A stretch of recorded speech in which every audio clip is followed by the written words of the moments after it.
Hey there, peoples. Welcome to Hood Rat's Garage. Got another couple of projects here today. Gentleman dropped off a couple of ATVs. Been sitting for a while, and they need some carb work. This guy right here, a little Kawasaki 300, and Chinesium. I think this guy's a little 90 or something like that.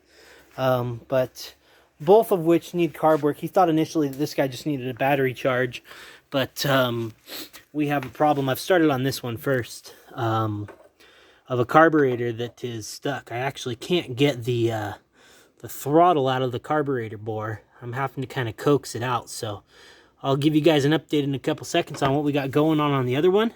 And once I get this carb off this ATV, we also have one more thing. A nasty filter. She's just seen better days, and had a nipple up here that did not have anything on it, so it was literally just sucking dirty air through this nipple straight into the carb. So I suspect that's why we've got some carb issues on this guy. So we'll see what we got going. We got our carburetor out. Here she is. Finally got that throttle out of the bore. She was just wedged in there with a little bit of grime that we had, some old cart caked on fuel. So got her out. I'm just gonna dip it in some carb cleaner for a while, but I wanted to show you guys something. These little machine screws right here, they love to strip out, and they love to be very tight too. So what I got going on this side is a little trick that I like to do. It's honestly not that not that complicated, and probably don't even need to be showing it. But what I like to do is put a pair of lock pliers on there and get them to break that bolt loose, that machine screw loose, so that you can see right here she's spinning like that. So then you finish it off with the screwdriver. Okay, now we got those screws both out without stripping them. We're gonna take this bowl off and see what this carb looks like, what this float bowl looks like. The customer left the tank empty, so I'm assuming it's not going to be that bad. And I'm thinking that the grime that we had that got that throttle body closed was due to the dirt that was coming in. But as you can see, first look for both of us, it looks pretty dang good. Got some good fresh fuel in there for when I was trying to run it. And she's clean as a whistle. So thankfully, I don't think I really need to tear into it too much. The jets look good. The needles look good. So we'll go from there and see if we can't get her fired up in a couple seconds. Okay, here we have it. We now are able to move the throttle up and down in this carb. See if I can get her to come down. There we go. It's a little bit of, it's got a little bit of resistance to it, but that's normal. So now we can actually use the throttle on the ATV to control this carburetor. Now, one thing that I've done also is I've gone ahead and cleaned it. And one thing I've learned in school is that a lot of the work you do as a mechanic is internal. And people don't usually see that. Nobody's going to go in and see, oh yeah, you did tear my carb apart. But one thing to kind of help ease them and help them see that you're doing something and taking care of them is to clean the components you work on. And that's just something I've really tried to practice a lot of times. So we got this guy right here. He's all nice and shiny and ready to go. Like I said, the jets in here look good. The float looks great. The fuel shut off for the float that's down. Let's see if I can focus on it. You can't see it, but he's up in here underside of the float. He looked good too. So that guy's ready to go. Cleaned with some carb cleaner. Make sure that there's no debris in there. Inside of the bowl, I haven't finished cleaning this, but I will. And we'll get that slapped back on. Like you can see right here. It's a little bit of dirt and debris and whatnot. It really just helps to put the customer at ease when you clean that stuff off. Okay, so we got that guy back on. Now, to show you, we got the, I don't know if you guys can see all the way up here, but we got the throttle lever. And down in here you can see that guy is now moving nice and free, which we did not have before. So this guy should fire right up and run great. Let's see. We got the carb all hooked up and ready to go. Well, let's see. I've got her on the charger. Let's see if we can't get this bad boy to fire up. Ignition on. Oh yeah, that throttle lever feels perfect now. It was jammed before and wouldn't move, so let's see how she does.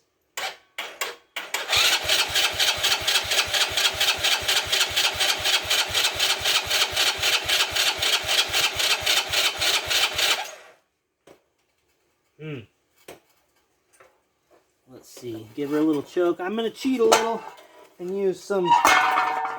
Oh, that was my catch pan that just moved out of the way. I'm going to cheat and use a little bit of líquido de arranque.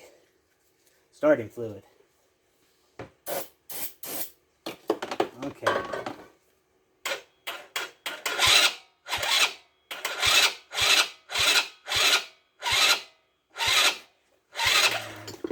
She's seen happier days. Battery's kind of low.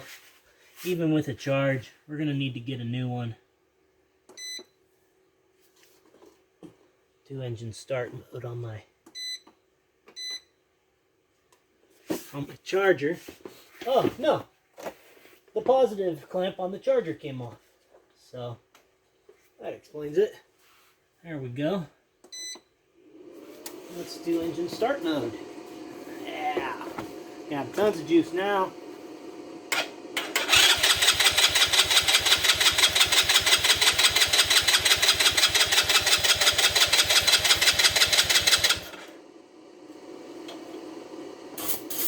Man, she's stubborn.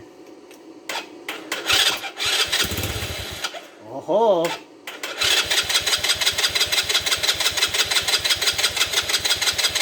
Come on, Bucky.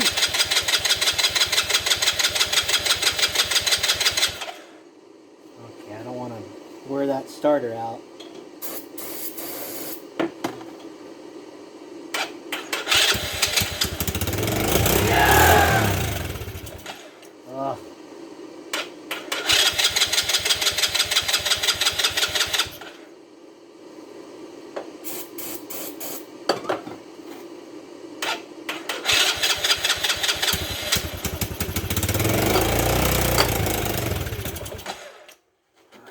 Don't want to run on her own goodwill. Okay, I'm pulling the plug, literally, not as a, a phrase of speech. I want to see what it looks like. We're still cranking forever and got nothing going on, so might as well pull her out and see what she looks like. Is she fouled? What's up? Because this thing just, you give it any throttle and it just putters out. Oh yeah, there you go. So there you have it. You focus, buddy?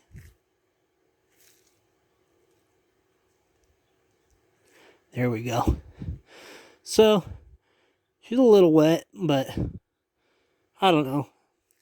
I'm not an old-timey mechanic, so I don't really know how to tell if that's, completely fouled or not. But we'll clean it up, put it back in, and see what she does.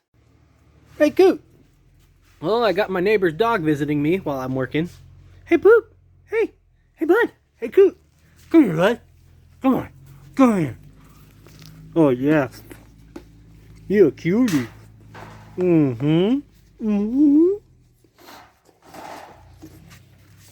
I love being out in the country. So, that guy just would crank forever and ever and ever and ever. So, I ended up pulling the carb back off. Got her torn back down. Bowl off. Flowed out. And I have it inside here. We have a carb dip tray. And some carb dip. As you can see, I've got both jets out. They're in the bowl. There's one of them. And I'm just soaking the thing because I went to run my little carb tool through it. And I could not get through either jet. So that explains why even with full throttle, I just couldn't get it to fire up. But with the starter fluid, I totally could. Look at this guy. Look at this guy over here. He thinks he owns the shop. Where you at? Hey, cute. What you think you're doing, bud? You're super cute. Yes, you are. You're a good puppy. Okay, got that carb put back on. Yeah, don't ever assume that jets are clean. Always either try and blow through them or run one of those carb measuring tool, jet measuring tools through it, because they weren't. And so, yeah, just made double work for myself, but whatever. So let's see how she goes. Oh, oh, she's close.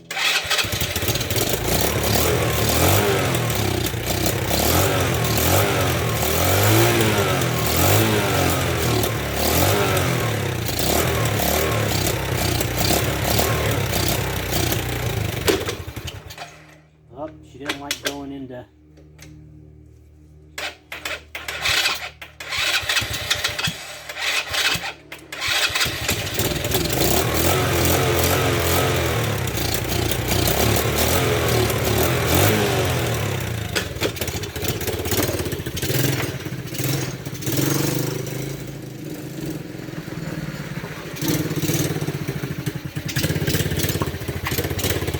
Oh yeah, she running good. I might need to pop that idle up a little bit, but let me take you guys for a rip. Oh yeah.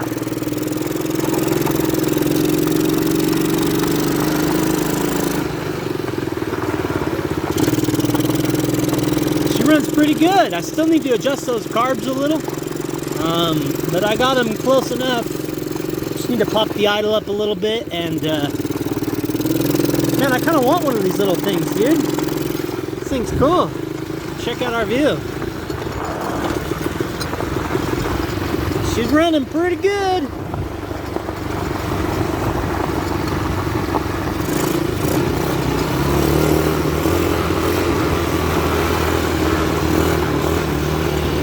You guys will get to see us roll up into the barn. These are my neighbors right here. It's the little daughter next to that fake buck. Hi! Oh, I'm cramping up. I'm cramping. I'm cramping. Oh.